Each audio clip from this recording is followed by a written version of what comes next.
Hi friends, అందరూ ఎలా ఉన్నారు? ఈరోజు గోధుమ రవ్వ పాయసం ఎలా ప్రిపేర్ చేసుకోవచ్చో చూసేద్దాం. ఈ కొలతలతో ప్రిపేర్ చేసుకుంటే పాయసం చిక్కబడకుండా పలచగా ఉంటుంది.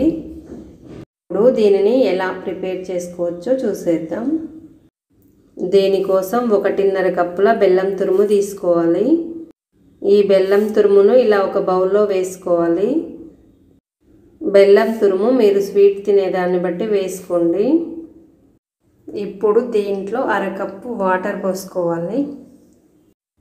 వాటర్ పోసుకున్న తర్వాత ఈ బౌల్ని స్టవ్ మీద పెట్టేసి స్టవ్ ఆన్ చేసుకొని బెల్లం తురుము మొత్తం కరిగిపోయి బెల్లం సిరప్ కొంచెం తిక్కుగా అయ్యే వరకు ఉడికించుకోవాలి. అంటే బెల్లం సిరప్ కొంచెం చిక్కబడే వరకు ఉడికించుకోవాలి. ఇలా బెల్లం సిరప్ కొంచెం చిక్కబడిన తర్వాత స్టవ్ ఆపేసేయాలి.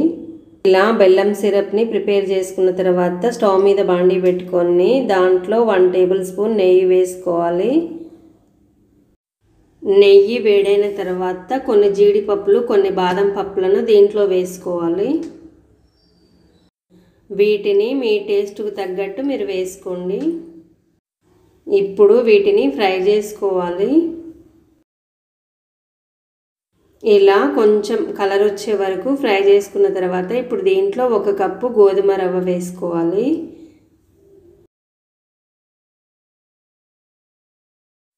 ఇప్పుడు ఈ గోధుమ రవ్వను మంచి కలర్ వచ్చే వరకు ఫ్రై చేసుకోవాలి.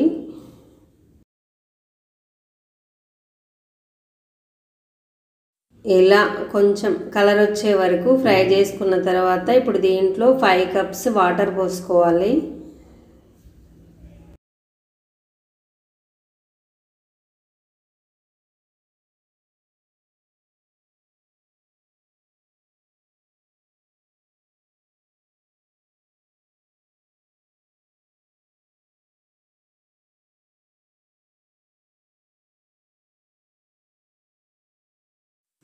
ఇప్పుడు ఈ రవ్వను మంచిగా ఉడికే వరకు ఉడికించుకోవాలి.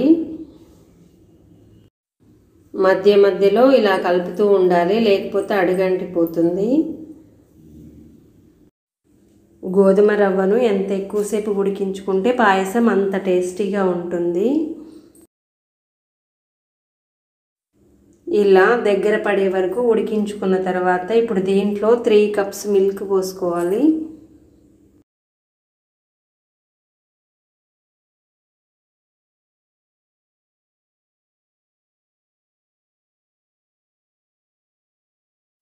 పాలు పోసిన తర్వాత 2-3 నిమిషాలు అలా ఉడికించుకోవాలి. దీనిని కొంచెం దగ్గర పడే వరకు ఉడికించుకోవాలి. నా వీడియోస్ మంచిగా అనిపిస్తే సబ్స్క్రైబ్ చేసుకోకపోతే తప్పకుండా సబ్స్క్రైబ్ చేసుకోండి ఫ్రెండ్స్. కింద సబ్స్క్రైబ్ బటన్ ఉంటుంది, దాని మీద క్లిక్ చేసి సబ్స్క్రైబ్ చేసుకోండి. ఇలా కొంచెం దగ్గర పడే వరకు ఉడికించుకున్న తర్వాత ఇప్పుడు దీంట్లో కొంచెం నెయ్యి వేసుకోవాలి.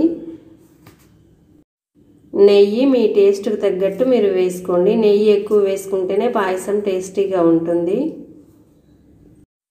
నెయ్యి వేసిన వెంటనే కొంచెం యాలకుల పొడి వేసుకోవాలి. యాలకుల పొడి మీ టేస్ట్కి తగ్గట్టు మీరు వేసుకోండి. నెయ్యి, యాలకుల పొడి వేసిన తర్వాత మొత్తం ఒకసారి ఇలా కలుపుకోవాలి. యాలకుల పొడి, నెయ్యి వేసిన తర్వాత 1 నిమిషం అలా ఉడికించుకోవాలి. 1 నిమిషం అలా ఉడికించుకున్న తర్వాత అంటే పాయసం ఇలా కొంచెం పలచగా ఉన్నప్పుడే స్టవ్ ఆపేసేయాలి. అప్పుడే పాయసం ఎన్ని గంటలైనా చిక్కబడకుండా పలచగా ఉంటుంది. ఇలా స్టవ్ ఆపేసిన వెంటనే మనం ప్రిపేర్ చేసుకొని పెట్టుకున్న బెల్లం సిరప్ని దీంట్లో వేసుకోవాలి. బెల్లం సిరప్ మరీ వేడివేడిగా కాకుండా కొంచెం చల్లారిన తర్వాత వేసుకోవాలి. పూర్తిగా చల్లారిన తర్వాత వేసుకుంటే ఇంకా మంచిది. పాలు విరిగిపోకుండా ఉంటాయి. బెల్లం సిరప్ వేసిన తర్వాత మొత్తం ఒకసారి ఇలా కలుపుకొని 2 నిమిషాలలా మూత పెట్టేసి ఉంచాలి. పాయసం గట్టిగా ఉండాలి అనుకుంటే దగ్గర పడే వరకు ఉడికించుకోండి. అలా కూడా పాయసం టేస్టీగా ఉంటుంది. చల్లారిన తర్వాత కొంచెం థిక్గా అవుతుంది. అంతే ఫ్రెండ్స్, ఎంతో టేస్టీగా ఉండే గోధుమ రవ్వ పాయసంను ఇలా ఈజీగా ప్రిపేర్ చేసుకోవచ్చు. ఈ వీడియో మీకు మంచిగా అనిపిస్తే తప్పకుండా లైక్ చేయండి, మీ ఫ్రెండ్స్కి షేర్ చేయండి. మంచి వీడియోతో మళ్ళీ కలుసుకుందాం.